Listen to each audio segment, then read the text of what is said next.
Vamos ler João 3,16. Vou pedir aqui para meu amigo Luiz Carlos, também conhecido como Carlão, fazer essa leitura aí.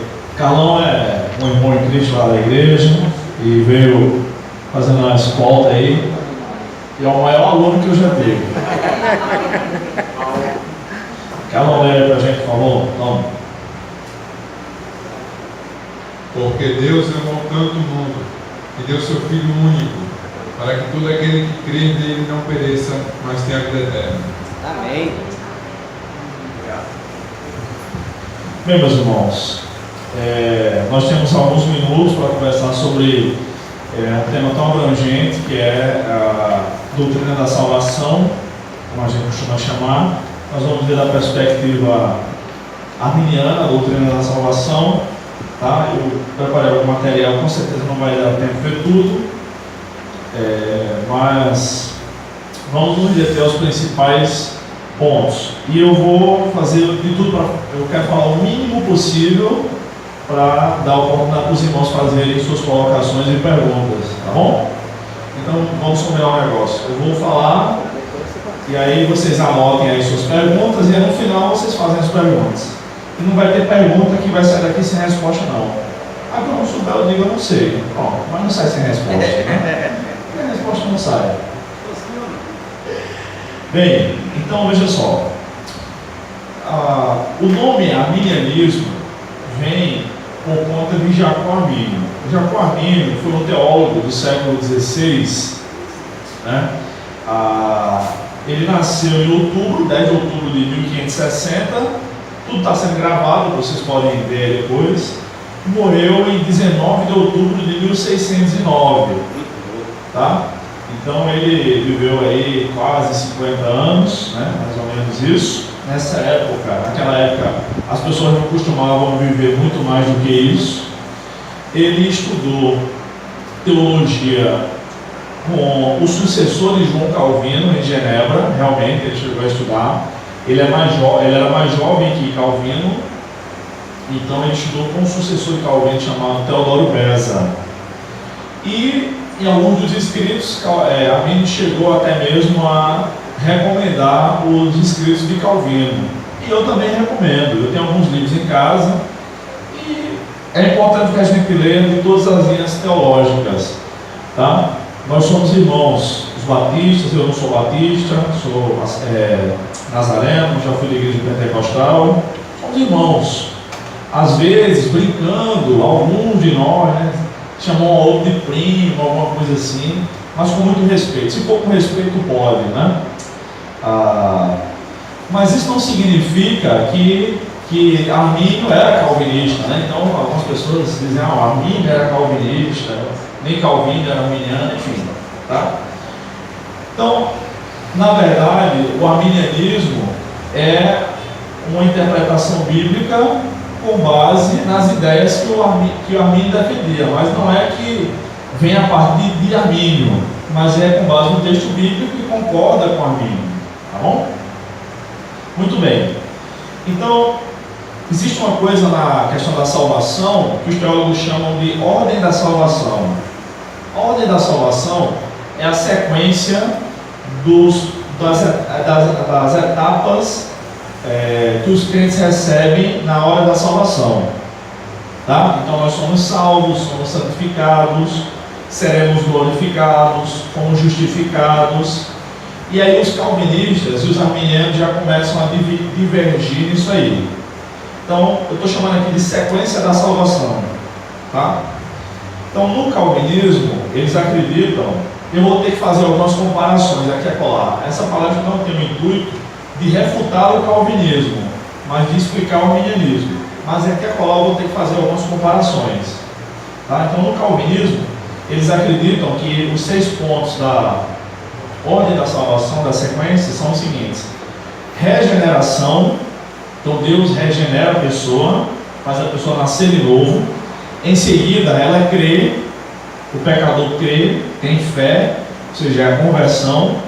Em seguida, ele é justificado por Deus, né? Ele é declarado inocente de seus pecados. Adoção, ele é adotado por Deus. Santificado, e um dia será glorificado quando for para o céu. Tá bom? Então a gente fala aqui eventos posteriores, mas muitos deles acontecem ao mesmo tempo, é só para organizar a cabeça.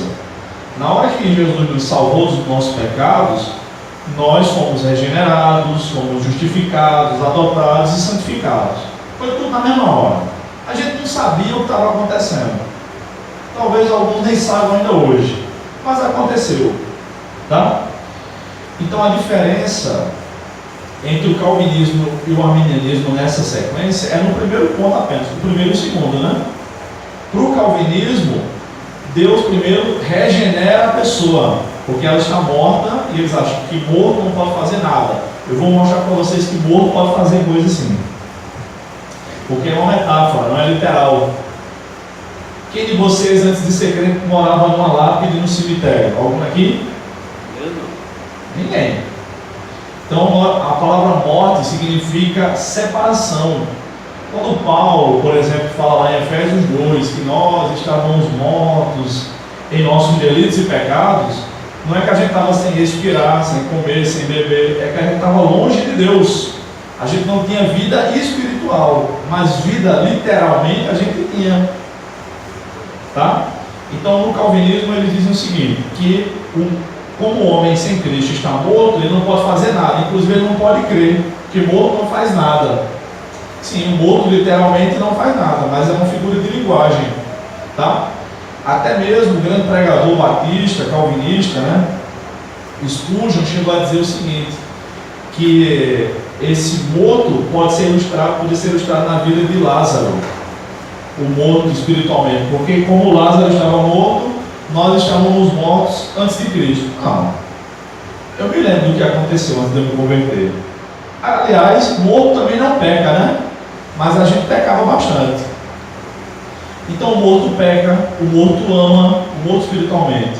Jesus disse assim: se vocês só amarem os inimigos, não fazem nada demais. Eles fazem isso também.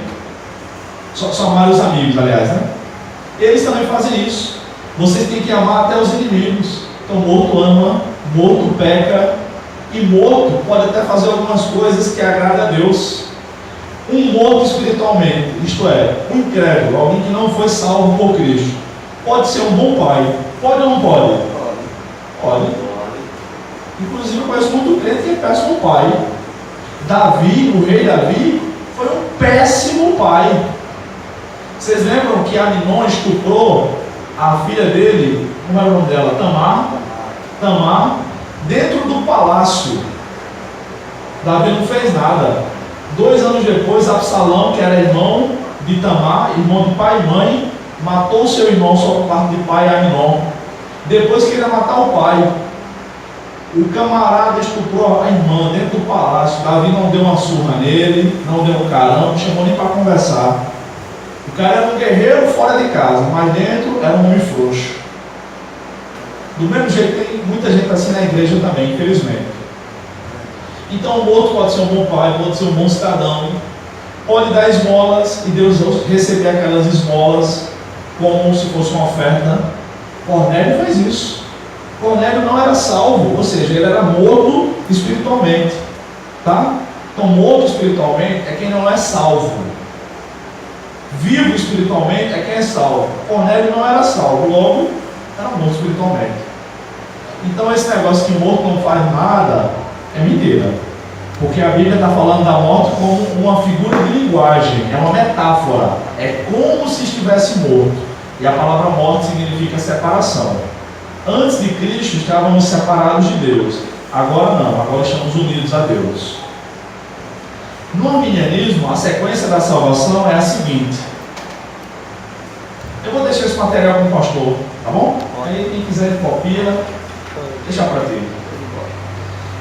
Fé, regeneração, justificação, adoção, santificação e glorificação. A única divergência aqui é o que acontece primeiro. No calvinismo, ele é regenerado, ou seja, Deus faz a pessoa nascer de novo, para depois ela acreditar no Evangelho. Mas veja bem, se ele foi regenerado e ainda não acredita no Evangelho, ele foi regenerado, mas permanece perdido. É um contrário. Primeiro você crê, depois o Espírito te regenera. Não há na Bíblia convocações das pregações apostólicas: venham cá e sejam regenerados. Olha, vocês têm que ser regenerados, hein? Não, mas venham crer em Cristo. Nós somos chamados para crer, e é o Espírito quem nos regenera. Isso é a ordem da salvação. Dessa maneira, irmãos, o resumo da doutrina da salvação, tanto no calvinismo quanto no arminianismo, consiste em 5 pontos. E ao contrário do que se pensa, os 5 pontos do arminianismo vieram antes, e os 5 pontos do calvinismo foram uma resposta, tá? Então, os 5 pontos do arminianismo e do calvinismo, os crentes fizeram um acróstico, né, ou acrônomo, em inglês, uma palavra que na verdade é uma sigla. Em inglês, os arminianos, os 5 pontos do arminianismo, tá facts, F-A-C-T-S, cuja tradução é fatos, e aí seria feitos livres pela graça, ou seja, livres para crer, a todos a expiação, Jesus morreu por todos, condicional eleição, ou seja, eu vou explicar cada um desses, tá? A pessoa é eleita com uma condição e não incondicionalmente. Total depravação e segurança em Cristo.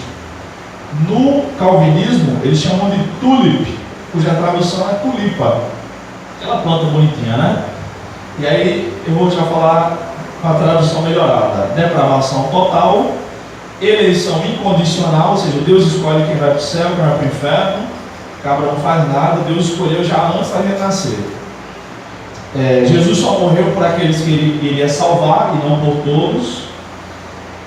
A graça de Deus é irresistível, ou seja, se Deus escolheu alguém, essa pessoa não pode resistir à graça de Deus, uma hora ela vai ceder.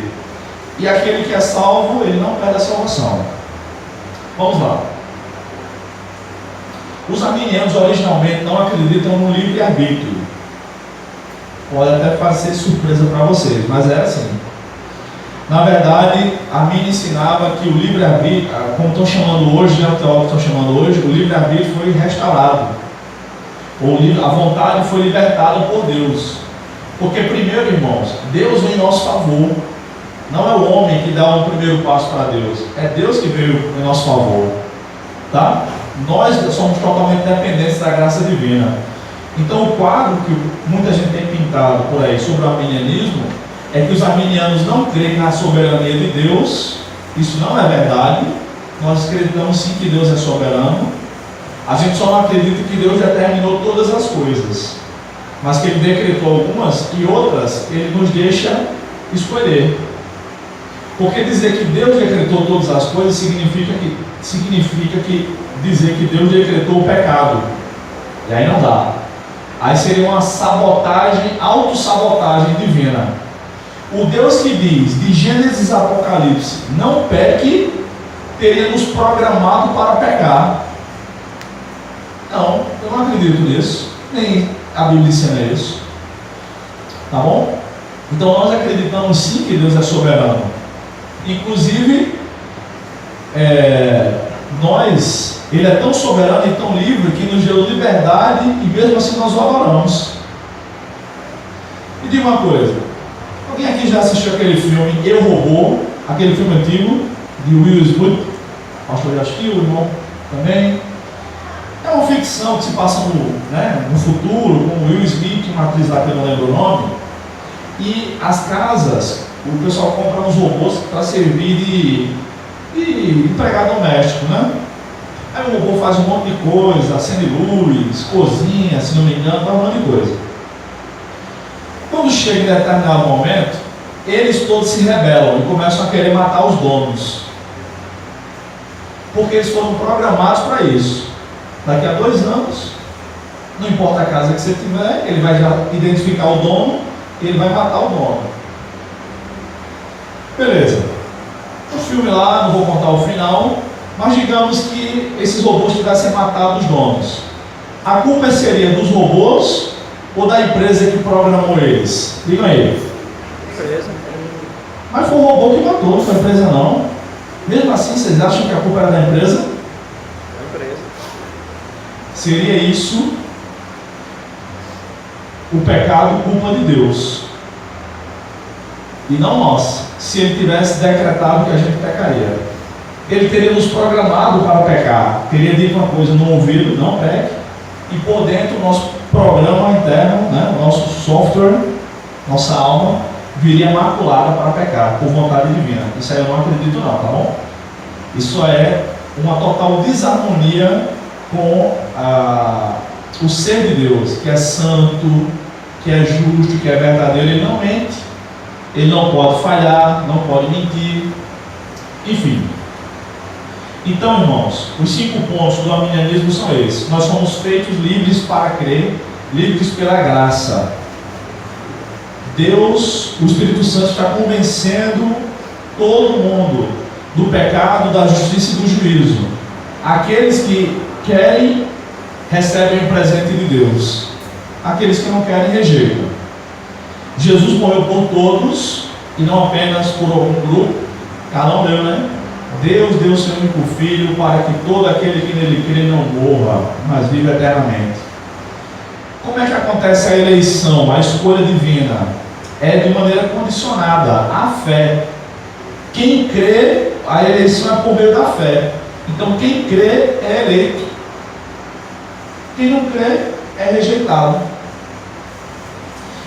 Porém, essa palavra, essa expressão depravação total, ela é uma expressão pesada para os nossos dias, mas a gente precisa entender que é um vocabulário do século XVI. E quando essa expressão foi criada, vamos dizer assim, significava o seguinte: que o homem nasce em pecado, ele não nasce sem pecado. Então eu editei um livro de um amigo, publiquei, depois vou falar dos livros, cujo título é Arminianos também creem na depravação total?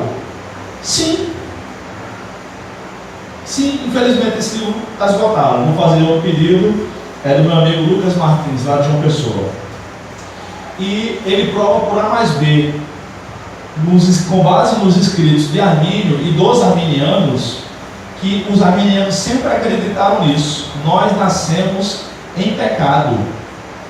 Então muitos teólogos, como por exemplo Augusto Nicodemo, chegou a dizer, ele coloca tudo no livro dele lá, o Lucas coloca isso lá, ele diz que Armínio ressuscitou as ideias de Pelágio.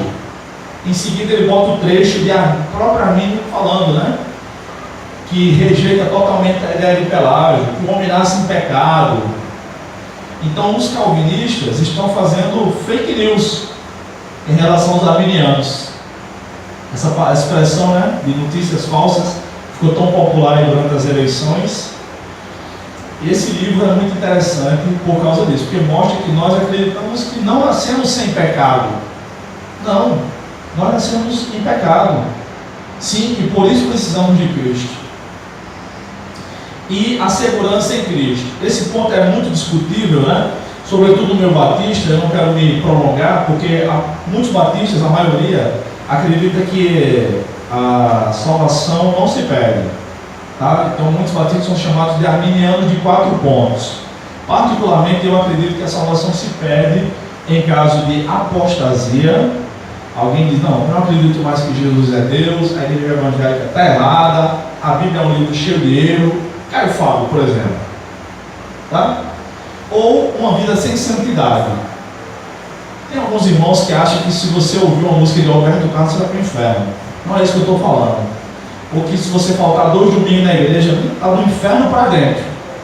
Tem muitos irmãos que pregam isso. Mas não é isso que a Bíblia ensina, tá bom? Bem, então esse foi o primeiro ponto. Sequência da salvação. Segundo lugar, pecado original. Pecado original não é um pecado que nunca ninguém cometeu não, tá? Eu vou fazer um pecado aqui que ninguém nunca inventou. Eu me lembro, né? Pecado original é da nossa origem. Desde que Adão pecou, Adão era o representante da raça humana diante de Deus. Quem pecou primeiro, na verdade? Foi Adão ou foi Eva? Foi Eva. Só que quando ela pecou, o pecado, não, vamos dizer assim, não foi institucionalizado para toda a humanidade. Porque o macho era o representante da raça. Ainda hoje é assim. O pecado é como uma doença que só o homem transmite. E aí toda criança é gerada pela semente masculina, porque só o homem tem a semente, né? Só que Jesus não teve participação masculina na sua concepção. Mas Maria, a mãe de Jesus, era pecadora. Lembra que ela disse: minha alma engrandece o Senhor, meu Salvador. Quem precisa de um Salvador, quem tem um Salvador, é um pecador. Só que o pecado de Maria não passou para Jesus, porque o transmissor, vamos dizer assim, é o macho, não a fêmea. Eu estou fazendo uma comparação com algumas doenças, né? Que tem doença que só o pai transmite, né? E tem doença que só a mãe transmite. Não sei se vocês sabem disso. O pecado é transmitido pelo homem, digamos assim. É interessante o texto, por exemplo, de... Essa aqui é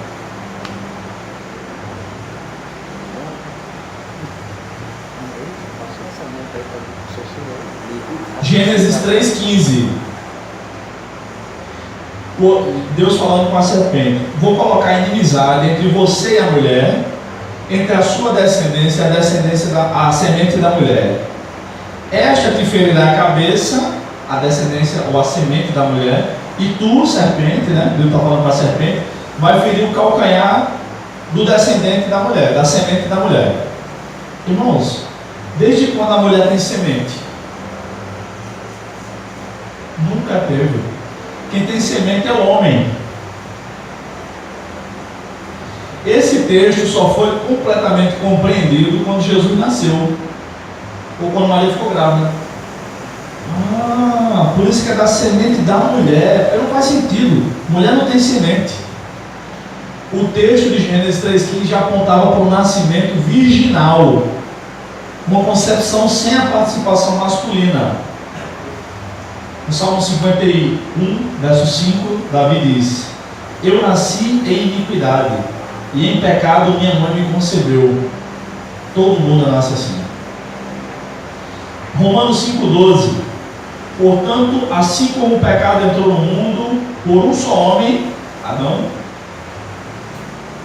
e pelo pecado a morte, assim também a morte passou a todos os homens, pois todos pecaram. Quando Adão pecou, todos pecaram, porque ele era o representante da raça. É como se, por exemplo, pastor Carlos, ele chegasse para vocês e dissesse: deixa eu fazer uma comparação aqui. Pastor Carlos, pastor segunda igreja batista, né?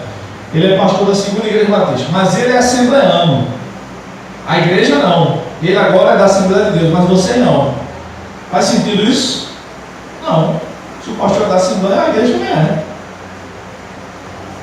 É isso. Romanos 7, do 19 ao 21. Paulo confessando seus próprios pecados. Pois não faço o bem que quero, mas o mal que não quero. A gente até quer fazer o bem, mas não consegue fazer durante muito tempo.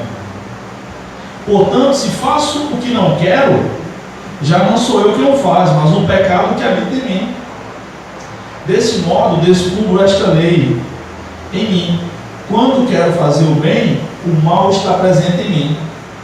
Assim é conosco também. Por nós mesmo, a gente só faria o bem, mas não é possível passar muito tempo sem pecar. Então, irmãos, todos nós somos pecadores. A gente não nasce sem pecado. O arminianismo não ensina isso. Isso é um quadro mal pintado que alguns calvinistas têm feito sobre nós.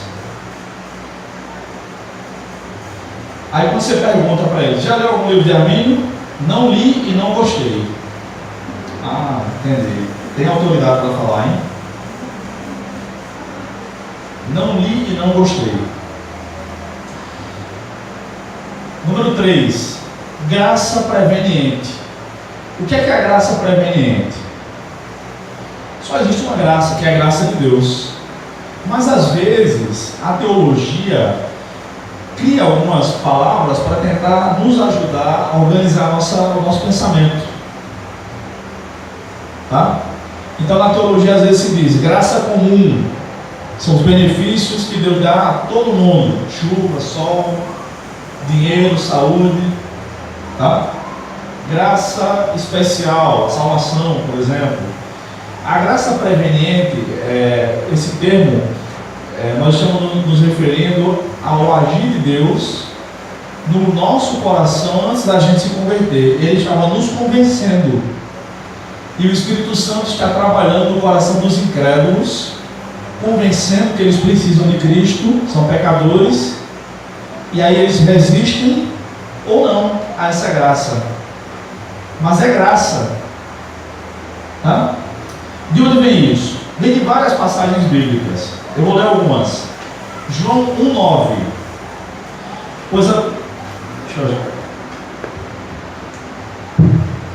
Pois a verdadeira luz que ilumina todo homem estava chegando ao mundo. Jesus, né? João está falando sobre a encarnação de Cristo. Veja que a luz que ilumina todo homem estava chegando ao mundo, não é apenas alguns, todo homem. João 6,44. Esse aqui precisa de uma explicação. Ninguém pode vir a mim se o Pai que me enviou não o trouxer, e eu o ressuscitarei no último dia. Então veja só, no texto grego aqui, no texto original, diz assim: ninguém pode vir a mim se o Pai que se o Pai que me enviou não o arrastar. No texto grego não tem o verbo trazer, é o verbo arrastar, é verdade. Então os calvinistas olham para esse texto e dizem assim: está vendo aí? Deus arrasta o incrédulo para Jesus, porque o incrédulo não quer Jesus, ele só quer o pecado. Mas nem sempre arrastar é ir contra a vontade, mas sempre arrastar é ir contra a força. Digamos que dois soldados estejam numa batalha, numa trincheira. Um é ferido, um está ferido. O outro arrasta até o quartel. Não é porque foi contra a vontade, é porque ele não podia ir. Quando Deus nos arrastou, essa é a palavra que está no texto de João, lá no texto grego. Quando Deus nos arrastou até Jesus, não é porque a gente não quisesse ir, é porque a gente não tinha força. Realmente a gente não tem força para chegar até Jesus. E aí sim, a glória é toda de Deus.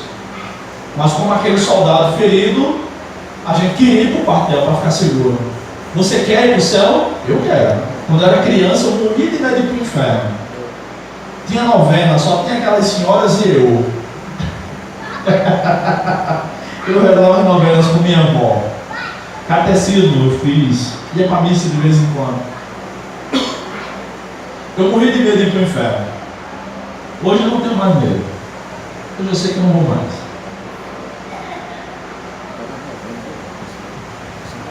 Então, na verdade, nós somos arrastados até Jesus.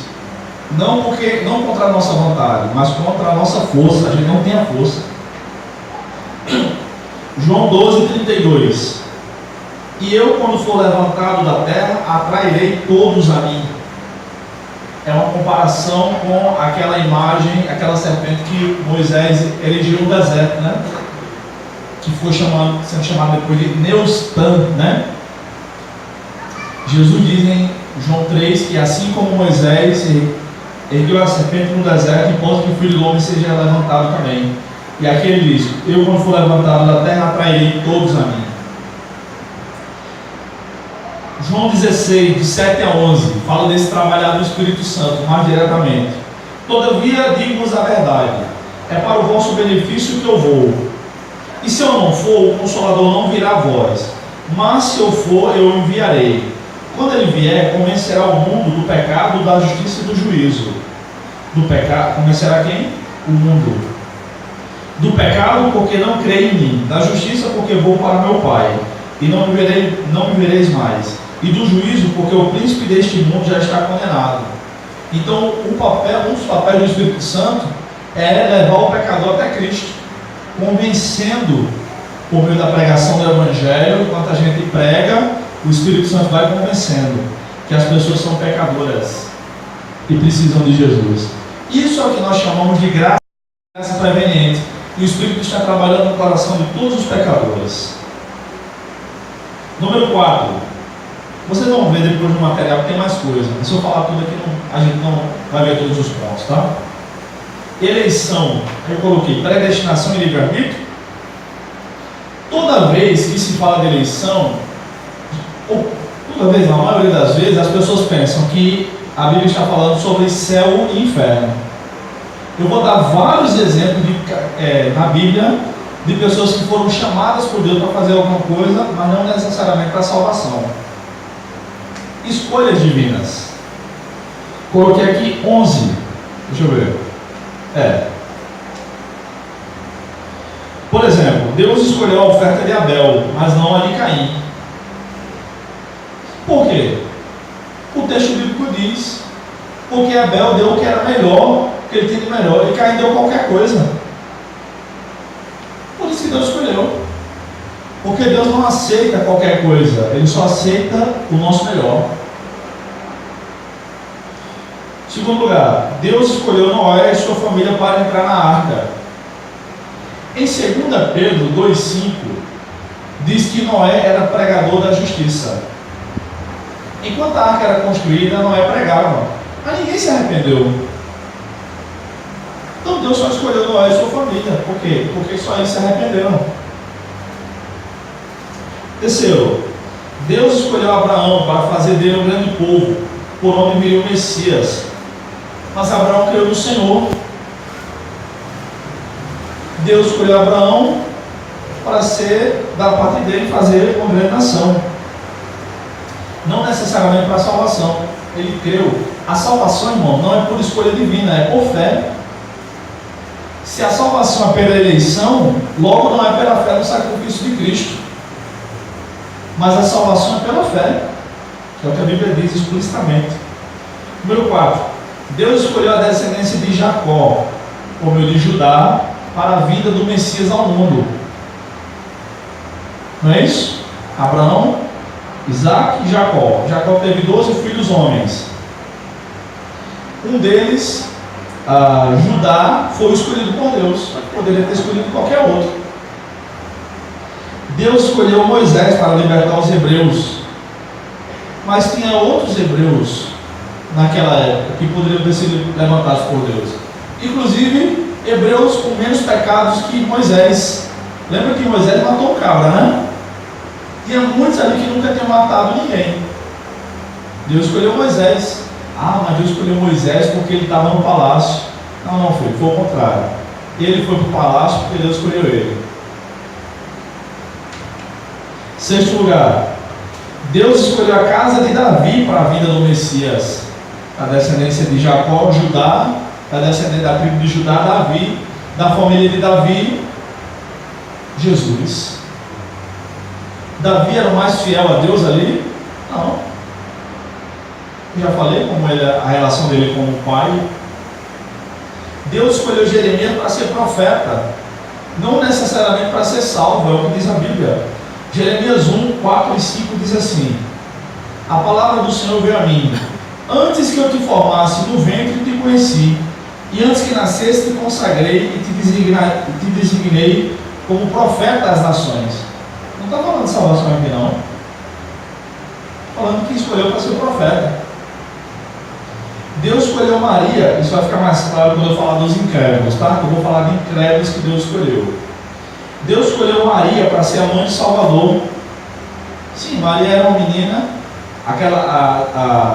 As moças casavam e tinham filhos naquela época com mais ou menos 15 anos. 14, 15 anos naquela época era assim, em Israel, tá bom? Então Maria devia ter mais ou menos isso. Essa idade mais ou menos. Não devia ser algo anormal não. Nem José acreditou nela. Vocês lembram como começa o Evangelho de Mateus? José começa com uma genealogia, 14 gerações, 3 vezes, né? Aí diz que José estava pensando em como deixá-la secretamente. Por quê? Porque ele não acreditou. Ela é virgem, chega para José. José não fez nada com ela, ele disse: olha, eu estou grávida. Mas Deus é o pai. Ele olha para o Antigo Testamento, nunca aconteceu isso. Maria, que conversa é essa? Mas ele amava. A pena para uma mulher que fizesse isso era o apedrejamento. Então José fez o seguinte: ele queria deixar Maria secretamente e sair da cidade, para ele ficar com a fama de cabra safado, porque abandonou a mulher, para que ela não fosse apedrejada. Aí Deus mandou um anjo em sonho e diz: o que ela está esperando é filho do Altíssimo. Mas nem José acreditou antes de Deus intervir. Assim como Maria, tinha muitas outras meninas naquela idade, na sua época, fiéis a Deus, da tribo de Judá também. Mas Deus escolheu Maria. Deus escolheu incrédulos para abençoar seu povo, mas não para salvação necessariamente. A Bíblia fala de pelo menos dois. Ciro, esse aqui é um homem bom, não é do cearense não. É o Ciro aqui? Hã? Mas eu estou falando do Ciro cearense, não dos cearenses todos. Os cearenses são muito boa. Ciro, Isaías 45, Deus diz assim: assim diz o Senhor a Ciro, seu ungido. Opa, meu amigo, ungido. Ciro não era um adorador do Senhor. Deus escolheu ele, chamou ele de ungido. Para quê? Para ajudar na reconstrução do templo. Mas antes já tem chamado Nabucodonosor, né? Para levar o povo para a Babilônia. Jeremias 25, 8 e 9. Portanto, assim diz o Senhor dos Exércitos: visto que não destes ouvidos às minhas palavras, chamarei todos os povos do norte, diz o Senhor, como também Nabucodonosor, rei da Babilônia, meu servo. Opa! O cara que depois ergueu uma imagem de escultura lá, não sei quantos metros para ser adorado, meu servo. Não significa que ele estava sendo escolhido para ir para o céu, não, irmãos, mas para fazer uma obra que Deus tinha mandado. Tá bom? Então nem toda escolha divina é para salvação. 10ª escolha divina: Deus escolheu Paulo para ser apóstolo. Ele diz isso várias vezes, 4 vezes, né? Atos 9, 15 e 16. Mas o Senhor lhe disse, por meio de Ananias, né? É outro Ananias, não é o marido de Safira, não. Vai, porque ele é para mim um instrumento escolhido para levar o meu nome perante os gentios, reis e israelitas. Pois eu lhe mostrarei quanto lhe é necessário sofrer pelo meu nome. Está vendo? Na arte de salvação. Ele já tinha se convertido, mas Deus não disse que ele foi escolhido para ir para o céu. 11ª e última escolha divina direta nas Escrituras: Jesus escolheu os 12 apóstolos. Inclusive um deles foi para o inferno, que é Judas.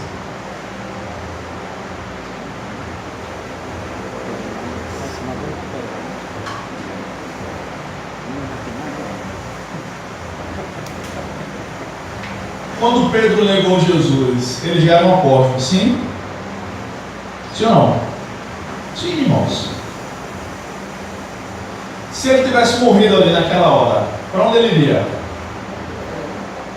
Para o inferno. Ele foi para o inferno? Quer dizer que antes de Pedro negar Jesus, ele não era salvo, é?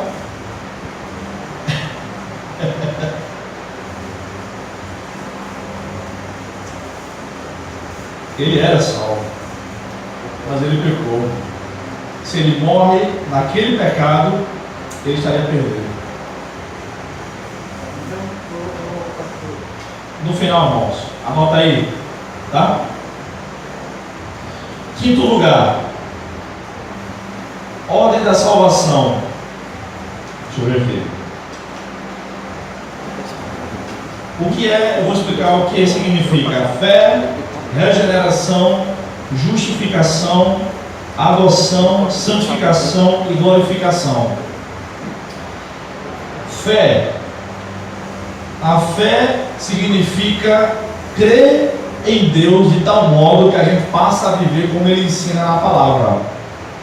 Se você pegar qualquer dicionário de língua portuguesa, fé é igual a acreditar. Mas na Bíblia, fé não é só acreditar. Tá bom? Eu acredito com a minha cabeça, acredito, não, assim. Não, fé na Bíblia é acreditar de maneira tal que a pessoa passa a viver conforme foi ensinado. Tá bom? Regeneração. Regeneração é ser criado de novo, nascido de novo. Recriação. Não é quando o bandido se arrepende, aí o pessoal fala, né, foi regenerado, se reintegrou à sociedade.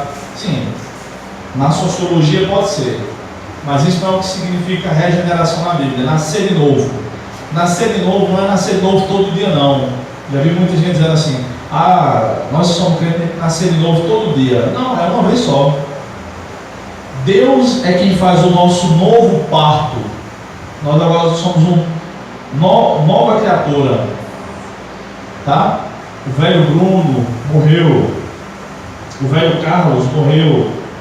Tá? E agora nós somos um novo ser. Porque agora nós temos vida com Cristo. É isso que significa nascer de novo, a regeneração. Justificação. Essa palavra vem do tribunal. Justificar significa quando o juiz bate o martelo e declara o réu inocente, o inocentado. Aqui, ele é inocentado. Deus nos declarou justos e fez com que os nossos pecados fossem pagos por Jesus. Ele que sofreu no nosso lugar. E aí a gente, quando morrer, não vai mais sofrer para pagar pelos pecados que cometemos.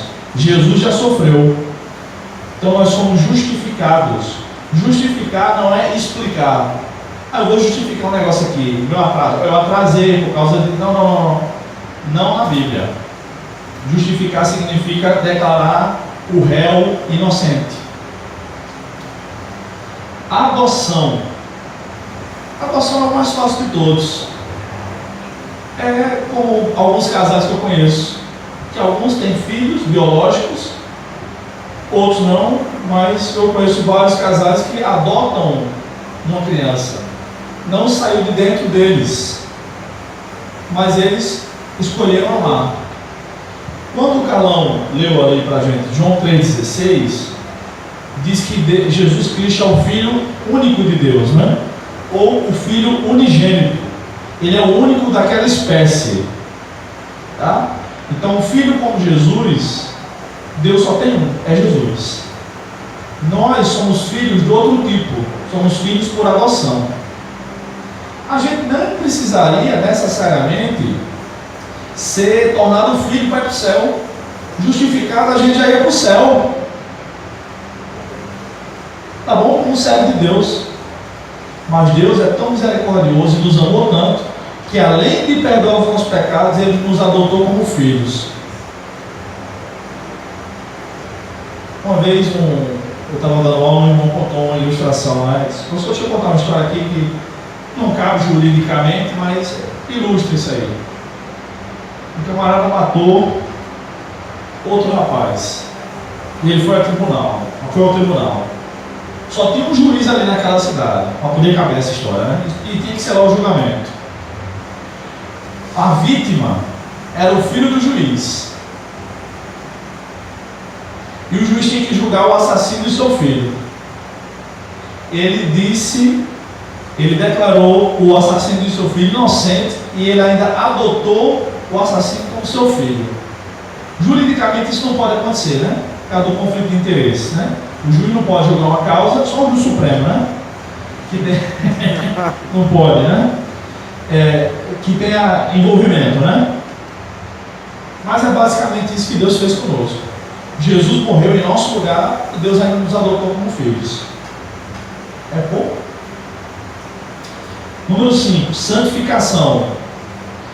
Essa etapa da salvação, da ordem da salvação, da sequência, é a única que tem duas etapas.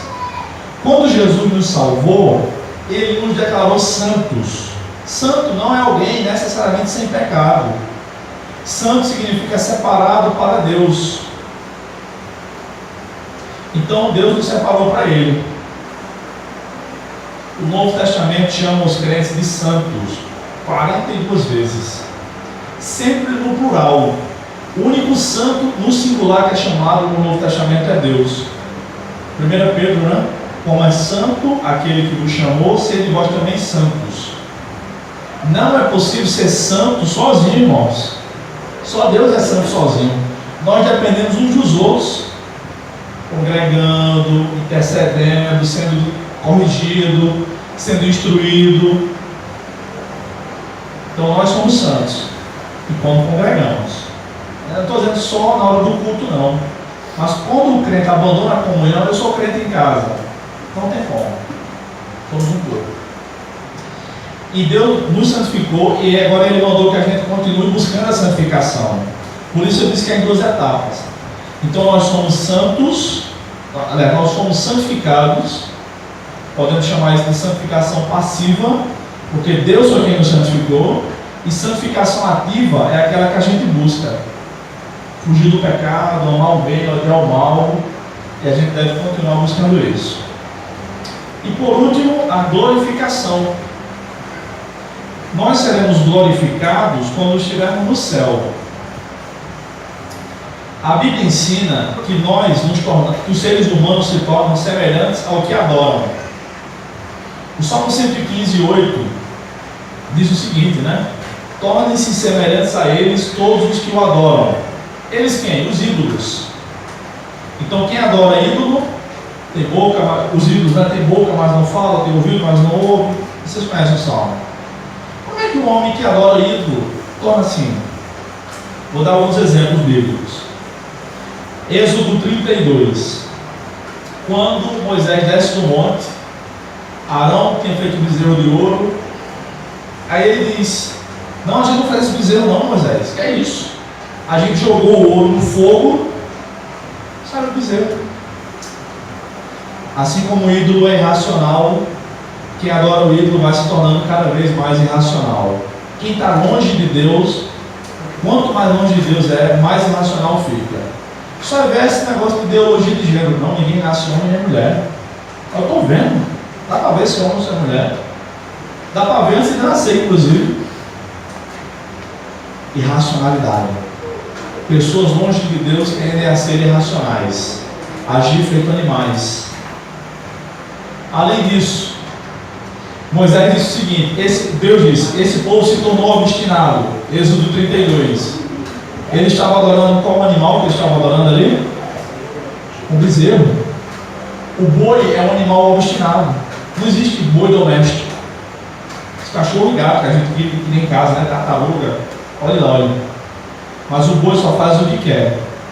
Eles tinham se tornado obstinados. Aí Moisés esfarelou o bezerro de ouro, jogou na água e eles tiveram que beber aquela água. Literalmente, se a gente é o que a gente come, eles se tornaram como o bezerro de ouro. Eles comeram o bezerro de ouro, eles beberam.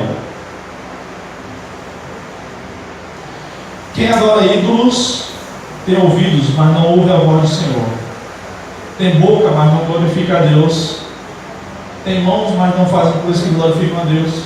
Tem pés, mas andam por caminhos tortuosos. Se tornam semelhantes aos ídolos.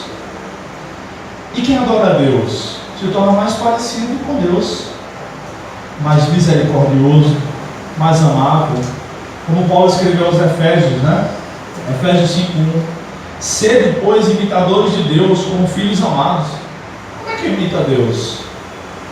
Agindo conforme os seus atributos, sendo mais verdadeiro, mais justo, mais amável, mais misericordioso.